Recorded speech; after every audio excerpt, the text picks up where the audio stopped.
Hello, everyone. My name is Javier Palacios, and today I will be talking about the recent spike in sleep disturbances in military personnel.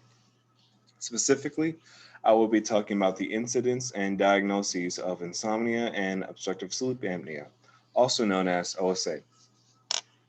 So, getting a little bit into the background of the study, civilian studies have well established increasing rates of both OSA and insomnia.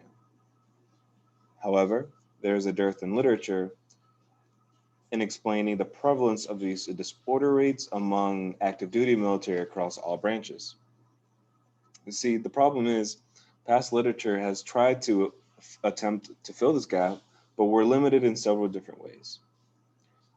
They either were only studying one branch at a time or have been retrospective, and as the name implies, it neglects current day active personnel. And to make matters worse, a recent report has indicated that nearly 50% of military has increased in sleep disturbances, reporting that sleep disorders might be negatively impacting our troops. The military's change in disorder classification also warranted a possible study into diagnosis. This is due to a recent report that a switch from the ICD 9 to the ICD 10 has increased unspecified codes, potentially leading to a conflation rate of diagnosis. With all things considered, we offer the following study aims. One, to report and compare prevalence rates of insomnia and OSA across all branches of the military active duty.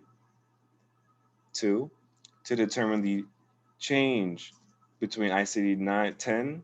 Well, I'm sorry, to determine the change whether the change to the ICD 10 has increased rates of both diagnosis rates. So, in order to do all of this, we utilize single sample chi-square goodness of fitness tests to analyze possible changes in representation across all demographics such as sex, race, um, marital status, etc.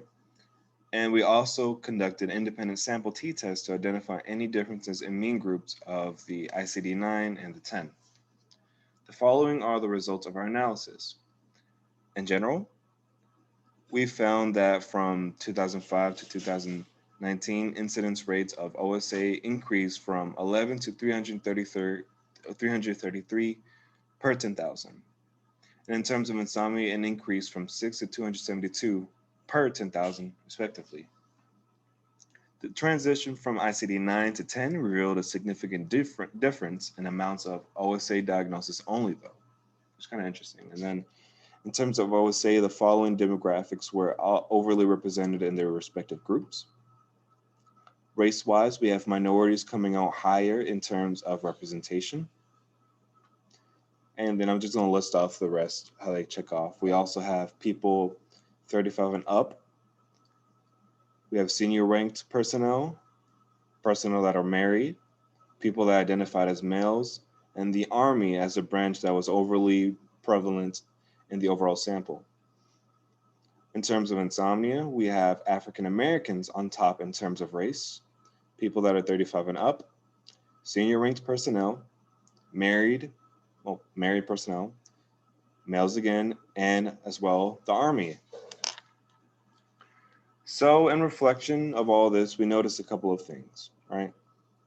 Despite similar requirements for overall physical and psychological health requirements, service members in the Army had higher rates of both diseases, possibly due to inherent differences across branches.